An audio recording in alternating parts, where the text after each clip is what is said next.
ನವಶಕ್ತಿಯರನ್ನು, ನವದುರ್ಗೆಯರನ್ನು, ಲಕ್ಷ್ಮೀ ಸರಸ್ವತಿ ಪಾರ್ವತಿಯರನ್ನು ಆರಾಧಿಸೋಣ.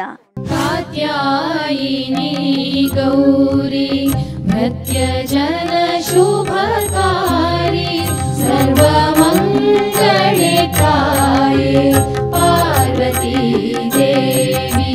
ಶರಣದೊಂದಿಗೆ ಪಂಚಬೆರಳ ಭೂಷಣ ಧ್ವನಿ ಕರವುನಿ ಕರಗೆಜೆ ಸರಪಡಿ ಪೊಳೆಮಾಂಬರದರೆ ಸುಂದರ ಎರಗುವೆ ಎಂದನು ಎರವು ಮಾಡದೆ ವಿಕರಣ ಶುದ್ಧನ ಮಡೆವಾಡಿ ಪರಮ ಕಲ್ಯಾಣಿ ವಾಣಿ ಪರಮ ಕಲ್ಯಾಣಿ.